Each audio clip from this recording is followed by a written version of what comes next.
NC State and NC A&T Extension are committed to programs and employment opportunities available to all citizens without regard to race, color, national origin, sex, sexual orientation, age, or disability.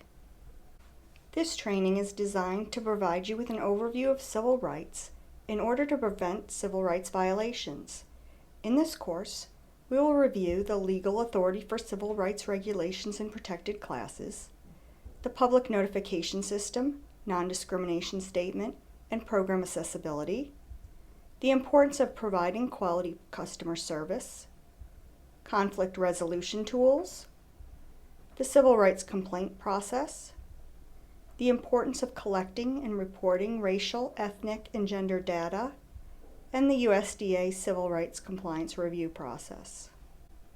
Civil rights refer to the rights of personal liberty guaranteed by the 13th and 14th Amendments to the United States Constitution and Acts of Congress, and to the fair and equitable treatment of all customers and employees. The goals of civil rights are to eliminate barriers that prevent or deter people from receiving program benefits, to provide equal treatment to all in the delivery of programs and services, to ensure that all applicants and participants understand their rights and responsibilities, and to show respect and dignity to all.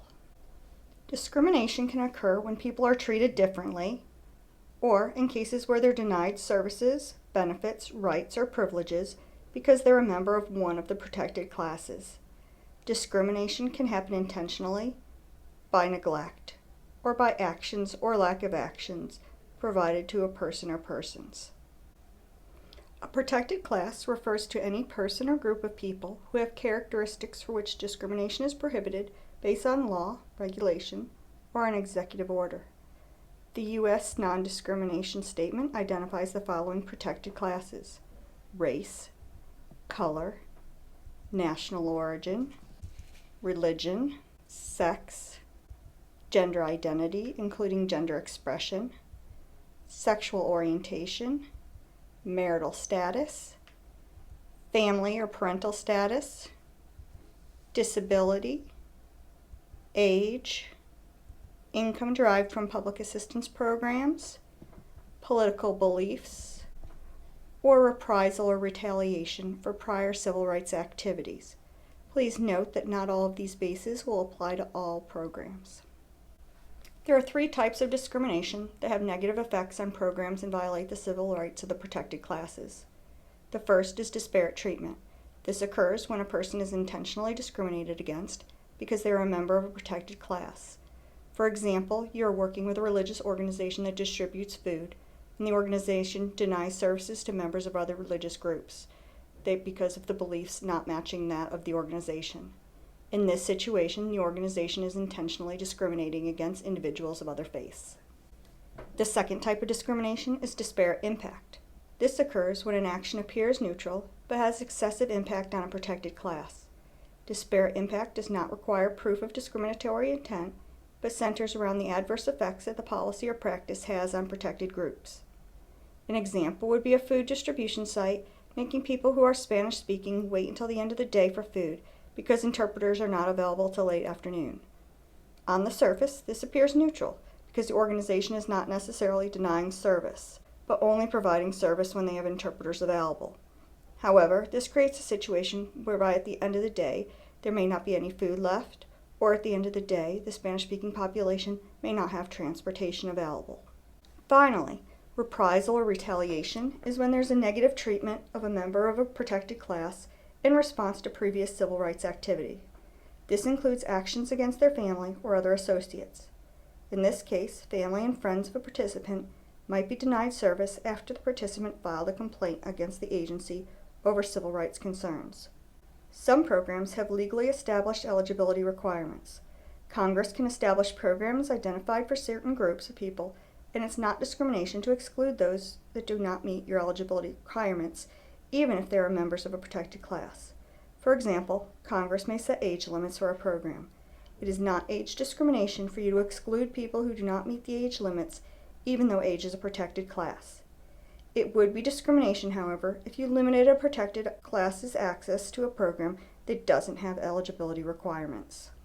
We'll now move on to discuss the legal authority for civil rights regulations in the United States that pertain to your work with Cooperative Extension. There are numerous acts and laws that were enacted over the course of the last 50 years. As an employee working with one or more USDA programs, and at a land-grant university receiving USDA funds, we are responsible for ensuring that there is equal access to our programs. Federal law prohibits discrimination in the programs based on USDA protected classes. Unlawful discrimination in any form is strictly prohibited, whether a program is fully or partially funded. In accordance with federal civil rights laws and the U.S. Department of Agriculture Civil Rights Regulations and Policies, USDA programs are prohibited from discriminating based on race, color, national origin, religion, sex, gender identity, sexual orientation, disability, age, marital status, family or parental status, income, political beliefs, or reprisal. The Civil Rights Act of 1964 plays an important role in establishing civil rights of individuals. Specifically, Title VI of the Civil Rights Act of 1964 prohibits discrimination based on race, color, and national origin in programs and activities receiving federal financial assistance. To effectuate this act, 7 CFR 15 prohibits discrimination in programs and activities funded in whole or in part by the U.S. Department of Agriculture. USDA Departmental Regulation 4330-2 prohibits discrimination in programs and activities funded in whole or part by the USDA. The policy is enforced by responding to discrimination complaints filed against recipients of federal financial assistance by the USDA, such as land-grant universities, and systematically evaluating whether and the extent to which programs and activities have been conducted in a manner consistent with applicable federal and USDA civil rights requirements. Title IX of the Education Amendments of 1972 prohibits discrimination based on sex under any education program or activity receiving federal financial assistance. The extension programs you offer cannot be segregated based on sex, nor can there be sex-specific competitions and awards. Title IX also requires that you implement your programs using methods, content, and locations that ensure non-discrimination based on sex. Title IX also requires you to use gender-neutral language and illustrations in publications, educational materials, promotional literature, forms, announcements, brochures, and other documents. The Rehabilitation Act of 1973 and the Americans with Disabilities Act of 1990 prohibit discrimination on the basis of disability in programs. You may need to make accommodations within your program to ensure that disabled persons have equal access to extension programming.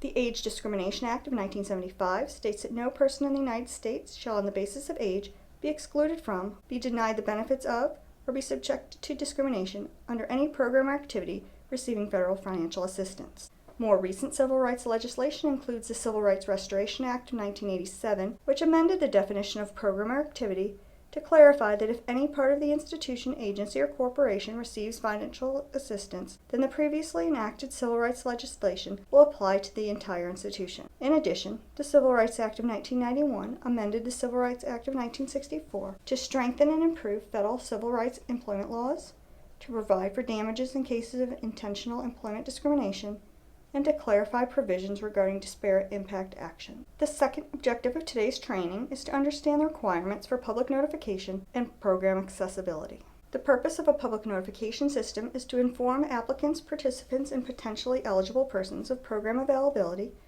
program rights and responsibilities, the non-discrimination policy, and the procedure for filing a complaint. Outreach is an important component of ensuring underserved populations within your area are made aware of, understand, and have a working knowledge of extension programs and services. Outreach will ensure that these programs and services are made accessible to all. Underserved groups include individuals and groups who have not participated in or received benefits from extension programs, and might include limited resource producers, small farms, minority groups, disabled individuals, people who are limited English proficient, and women. Examine your county's census data to understand the makeup of your community. This will help you identify what outreach efforts may be required. To help ensure your program includes underserved groups, it is important that you convey the message that extension services are open to everyone. The message of inclusiveness should be included on all of your outreach materials. You can also convey the message of equal opportunity through photos and graphics on program materials that show diversity in race, age, gender, and so forth. Other ways to reach out to underserved community members includes hosting town hall meetings, gaining the trust of key community contacts, coordinating your services with other local agencies, participating in local functions, and offering non-traditional opportunities. Your efforts to ensure program availability also includes informing the public that accessibility accommodations can be made for persons with disabilities and persons with limited English proficiency. As a way to reach limited English proficient groups, you can provide program information in different formats and languages. You must make all reasonable efforts to ensure members of your community are aware of your programs and their eligibility to participate. You need to be able to demonstrate that a sincere effort has been made to encourage participation by minorities and other protected groups, and to overcome the barriers and concerns that might interfere with participation. It's not enough to simply announce that the program is open to all. At a minimum, you're required to show that you've used all types of available mass media, such as websites, radio, newspapers, and television, to inform potential recipients of the program and the opportunity to participate. That you've sent personal letters addressed to potential participants inviting them to participate, including dates and places of meetings or other planned activities, and that you've made personal visits to a representative number of defined potential participants in your counties to encourage participation. It's important for you to document that all reasonable efforts have been made.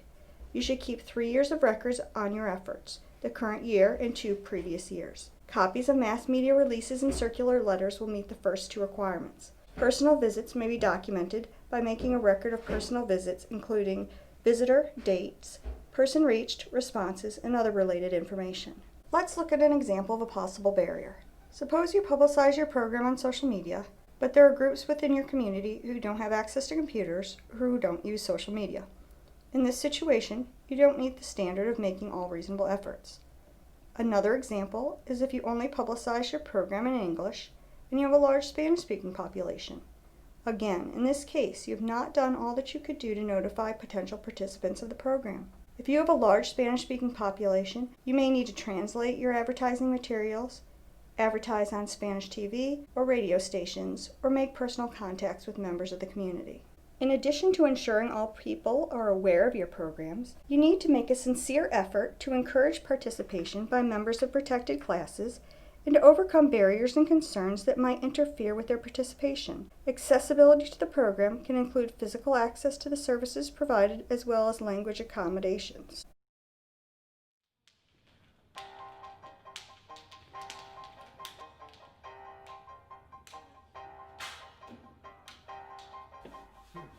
No sign.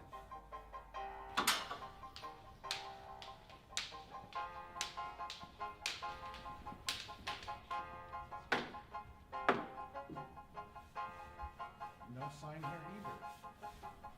Eeny, meeny, miny, moe.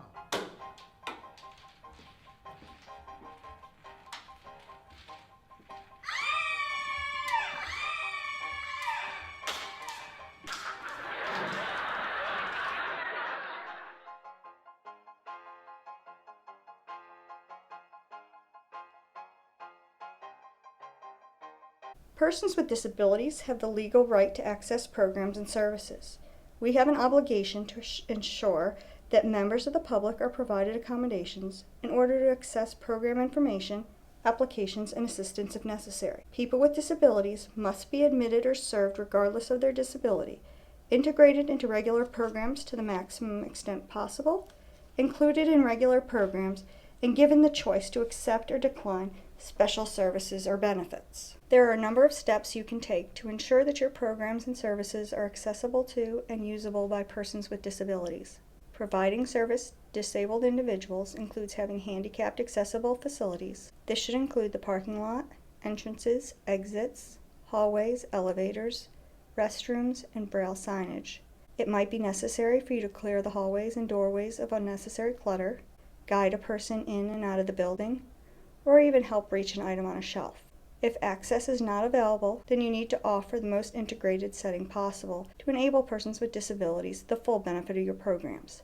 Other things you could do includes having sign language interpreters, exchanging written notes, providing recorded versions of information, and allowing service animals at facilities. For generations, the United States has been referred to as a melting pot. This reference is specific to the large diversity of our country's citizens. Many people immigrate to the United States who are either unable or have very limited ability to speak, read, write, or understand English. Title VI and its implementing regulations, Executive Order 13166, and USDA Guidance 7 CFR 15 requires the recipients of USDA funding to take reasonable steps to ensure that limited English proficient persons receive the language assistance necessary to afford them meaningful access to USDA programs and activities free of charge. To ensure compliance with civil rights laws, program materials must be provided to potentially eligible persons, applicants, program participants, and the public in languages other than English as appropriate. A person is considered limited English proficient if he or she does not speak English as their primary language, has a limited ability to speak, read, write, or understand English. LEP individuals lack sufficient English skills, which in turn creates a need to be served in another language to gain meaningful access to services. So what does it mean to provide meaningful access? Although there are many factors that can be used, the federal guidance focuses on the following 4 factors to consider when determining how to provide meaningful access. First, the number or proportion of LEP persons in the community. The more people who speak a particular language and are eligible to be served or likely to be encountered, the more services in that language are needed. Second, the frequency of contact the recipient has or should have with LEP persons. The more frequent the contact, the greater the need for interpreters, translators, or other language assistance tools. Third, the nature and importance of the benefit, service, communication, or information to the LEP person. The more important, the more likely high-quality and timely language services are needed. Another way to think of this is to determine the consequences to an LEP person if communication is not effective. Fourth, the resources available, along with the costs of providing language assistance. Smaller programs with more limited budgets generally are not expected to provide the same level and expense of language services as larger programs with larger budgets. Balancing these factors will help to determine the level of language services necessary to provide meaningful access. The And Justice for All civil rights poster is the primary method utilized to inform our customers of their rights and the procedures for filing civil rights program complaint with the USDA. This poster displays information relevant to recipients of federally assisted programs, such as the services provided by land-grant universities. Cooperative Extension is required to use the non-discrimination statement on all materials such as enrollment forms, handbooks, newsletters, brochures, bulletins, leaflets, circulars, fact sheets, program announcements, print or broadcast ads, news releases, flyers, websites, and other miscellaneous publications. The statement should be made available in English and all other languages appropriate to the local population. The statement, as written, is North Carolina State University and North Carolina A&T State University commit themselves to positive action to secure equal opportunity, regardless of race, color, creed, national origin, religion, sex, age, veteran status, or disability. In addition, the 2 universities welcome all persons without regard to sexual orientation. North Carolina State University and North Carolina A&T State University, U.S. Department of Agriculture, and local governments cooperating. Federal regulations allow the use of a shorter non-discrimination statement on program materials if the material is 1 page or less in length. The shorter statement must be the same size print as the text of the document.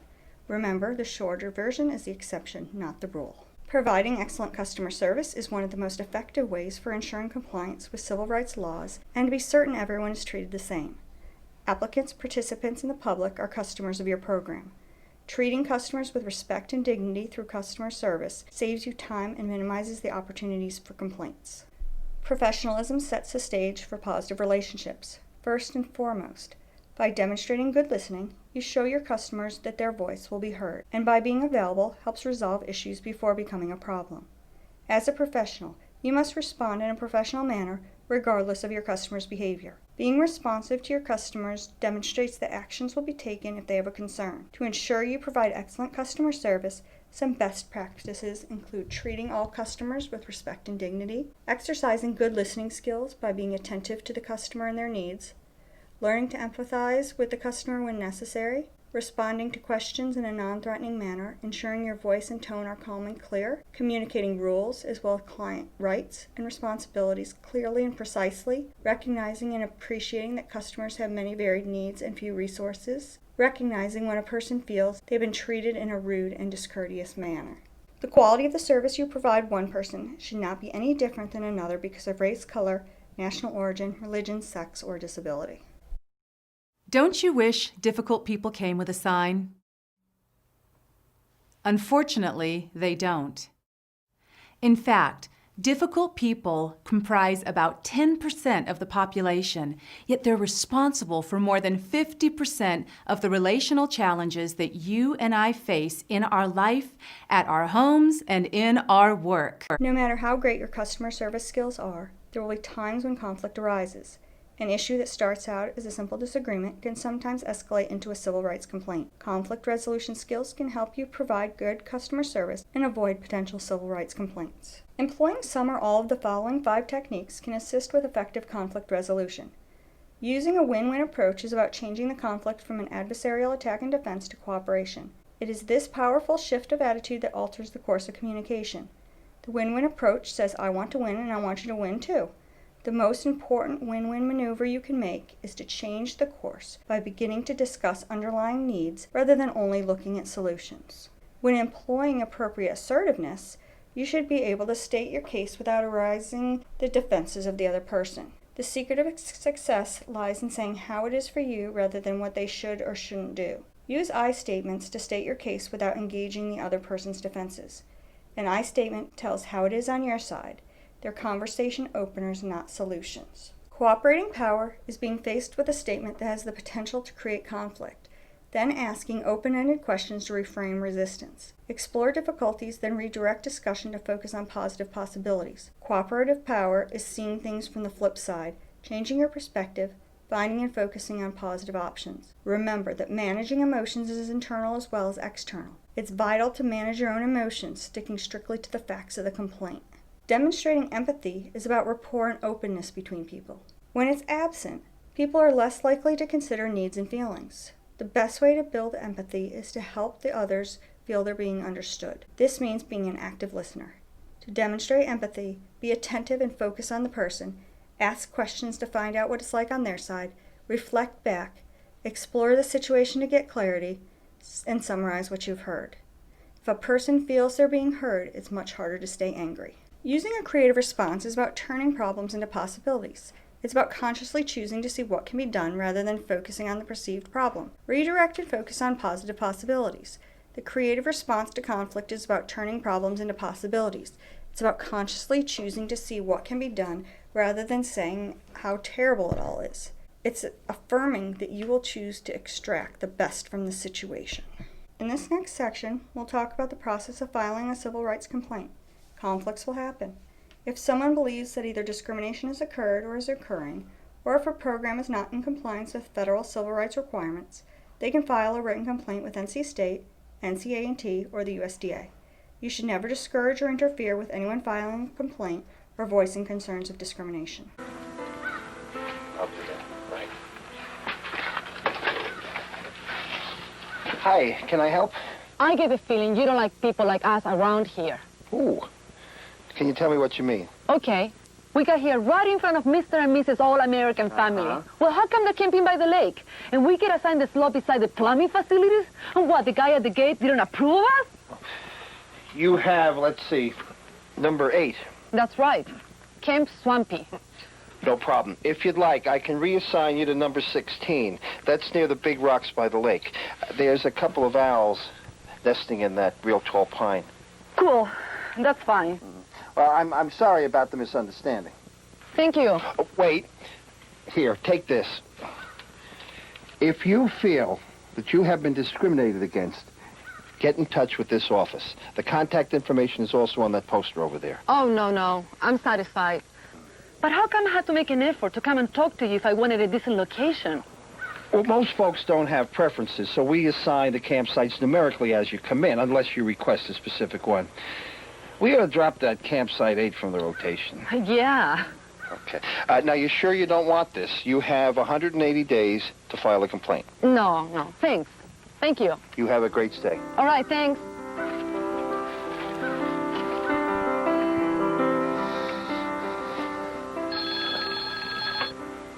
Trout Pond, this is Fox. Terry, how are you? I'm doing fine. Oh, the carburetor on that conveyor is still acting funny. I hope I don't have to replace the motor. Did you get that soybean field turned? I sure did. The weather broke last Tuesday. I had to finish up using headlights, but it's done. Good. I was afraid I was going to have to get on a plane and come out there. Oh, Uncle Alan, a tractor doesn't care who's driving it. You can stay there where it's warm. It was 45 degrees this morning, but we still have campers. I've just been a little concerned about you. It's been, what, 6 months since Carl died? Last June. I appreciate your thinking of me, but you know it's not like this work is anything new. It's been 2 or 3 years since Pop could do anything, what with his emphysema and all. Okay, I'll stop pestering. You know we have faith in you. Thanks. It means a lot. Let's see. Oh, you called me. Yeah, I didn't get that bank loan. No, I didn't really expect it. They don't have a history on me. All their records say Carl Fox. I'm going to go see Tom Pryor over at the Farm Services office. Oh, that's a good idea. Fine farmer like you, Tom will fix you right up. Doggone it, Tom. Discrimination was supposed to be over and done with. I know what you're saying, Reese. I feel the same way. The whole thing is embarrassment to the program. All the time I've been here, I've never seen anybody told to jump through the hoops that you're talking about for such a small loan. You know, it makes me sad that it's a young man that's doing it. Now, you'd have thought he'd learn better. All ages have some learning to do. This brochure explains the complaint process. If you fill out the form, it makes it easier for them to set up the file because the information is organized like their database. Mm-hmm. Well, I have to tell you, I don't have any faith in this. Well, I'll fill out this complaint and all, but looks like to me nothing's changed. I'm going to go on a limb here, Reese. Things are changing, a whole lot. Not just at the Farm Service Agency, throughout all of USDA.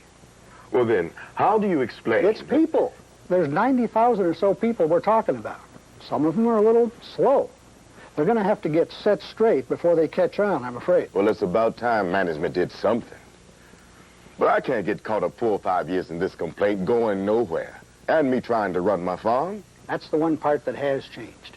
The whole thing is completed in 180 days, 6 months. Investigated, adjudicated, consecrated, done. They assign a case manager up in Washington as soon as you get in touch with the Department's Office of Civil Rights. A person. Somebody I can call. Exactly. You get a phone number. You can find out exactly where your case is anytime you want to. I'll take your word for it then. For now. Meanwhile, I'll help you out with your paperwork. You bring in those production reports and your other records on Monday. I'll do it. We'll get you squared away. Hey, Tom, can this Bob fellow mess up my loan?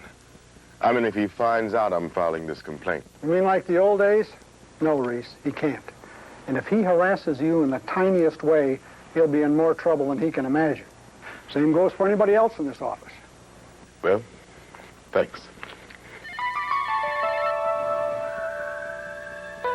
Terry, good to see you. You're looking well. Thank you, Tom. So are you. How's Carolyn? She's in hog heaven, a new granddaughter. Oh, that's great. She's staying with Amy out in Cleveland for 2 or 3 weeks. Mm-hmm. Say, I've been meaning to stop by for a while to tell you how sorry I was about your dad. We all are. Thank you. I miss him. It's got to be rough running that place without him. Well, actually, it's pretty quiet right now. Just getting the equipment tuned up. All the plowing's done. Oh, well, you're ahead of most of the farms around here. I just figured, you know, trying to go it alone. Well, I hire help when I need it, just like Pop did. I have Camden and his equipment lined up for a week at the end of March to put in my sorghum and soybeans. Isn't that early for sorghum? You know, I had the same argument with Pop for the last 3 years. Good yields, though. I'm going to try about 6 acres of amaranth this year, too. Millie over at the co-op says she has a buyer for it. Amaranth? Mm-hmm. I'm here to talk about an operating loan. I need to finance my seed and Camden's help, plus fertilizer. Uh-huh. Well, there's no nice way to put this. You'll just have to explain to me why I should risk the government's money with you. What? I just don't see how you can succeed at this. I think you ought to put the farm on the market. You could get a good price for it right now. Mr. Pryor, I came to you for a loan, not for instructions about running my life. Terry, I don't mean any harm. I respect your father. I just don't want to see you lose what he built when it turns out to be too much for you. I don't understand. Why do you think it would be too much for me? I know farming is hard work. I've done it for years. I guess I'm old-fashioned, but I just don't think it's fitting for a young woman, especially one with problems like you've got. May I have the loan forms, please?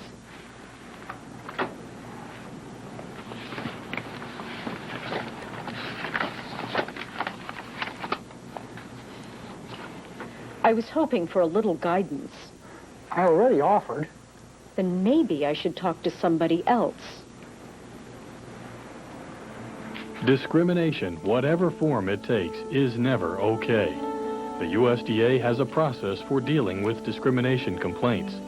It's important for USDA employees and agents to recognize a discrimination complaint, even when a customer doesn't use that word. I get the feeling you don't like people like us around here. The essence of a discrimination complaint is the idea that you are treating me differently because of something about me. That something could be race, religion, sexual orientation, or other characteristics. The correct response to a discrimination complaint has two parts. First, you see if you can resolve the complaint on the spot. If you'd like, I can reassign you to campsite 16. If a customer refuses your efforts to resolve the problem, stop. Don't pursue it. And resolving a problem is only part of your response. Always offer a customer the tools to pursue a discrimination complaint through the Office of Civil Rights. This brochure explains the complaint process. The brochure, the complaint form, the poster, all of these can help a customer to use the complaint process. After a complaint has been filed, no USDA employee or agent can use that against the customer. And if he harasses you in the tiniest way, he'll be in more trouble than he can imagine. That would be reprisal, and that is against the law. We have a long way to go in getting our customers' confidence back, and for the foreseeable future, we'll have to bend over backward to avoid any appearance of discrimination. Even when you think it's well-meaning, it's wrong. Hey, I'm pretty disappointed, too. It was just so unexpected. I feel kind of bad that I filed that complaint, but Terry, he didn't have any excuse. He's an adult with a responsible job, and he tried to make you out to be incompetent. it looks like that loan is going to go through okay, though. As soon as I filed that complaint, they kind of took Tom out of the process. So I got the help I needed. Well, that's good. It's going to be a good year for you. Yeah, it is. Thanks. We're required to collect data pertaining to race, ethnicity, and gender of our customers for federal reporting purposes. As an extension agent, you are required to maintain race, ethnicity, and gender data on your contacts. Race, ethnicity, and gender data is collected to determine how effectively programs are reaching potentially eligible persons, to identify areas where additional outreach is needed, to assist in the selection of locations for compliance reviews, and to provide information to complete annual reports. You should routinely look at your data and compare the race, ethnicity, and gender of your program participants with the potentially eligible persons within your service areas. If disparities or areas of underrepresentation occur, it will be necessary to investigate the causes and provide additional outreach as necessary. Self-identification or self-reporting is the preferred method of collecting this participant data. You should encourage program applicants and participants to provide the information by explaining the use of the statistical data. They should be assured that the information is required for and used for statistical purposes only and has no effect on their eligibility or participation. If a participant refuses to provide data, then inform them that the information will be collected based on your observation. An important point to note is that although it is optional for participants to provide you with racial, ethnic, and gender information, it is a requirement for you to collect and maintain that data. All data collected must be kept secure and confidential. Sometimes this data is collected using sign-in sheets. North Carolina public records laws allow requests to be made for your participant sign-in sheets. If this happens, you should redact any race, ethnicity, and gender data before you provide the requested list. If the request specifically asks for the race, ethnicity, and/or gender of the participants, do not provide the requested information and forward the request to the NC State University Records Officer within the NC State University Office of General Counsel. Civil rights compliance reviews are conducted to ensure we are following applicable civil rights statutes, regulations, standards, and policies, and protecting the civil rights of our eligible clients. USDA's civil rights compliance reviews of land grant extension programs are conducted on a rotational basis. This on-site review examines our efforts to ensure our programs are available to all, and we are not discriminating against persons in protected classes. As an extension program, we also conduct annual and periodic reviews of civil rights data, county files, and other information to ensure we maintain compliance with all applicable laws and policies. NC State and NC A&T Extension, along with the National Institute of Food and Agriculture, recognize the importance of diversity and inclusion in the development and implementation of extension programs. These extension programs must be handled in a manner that treats every customer and employee with fairness, equality, and respect.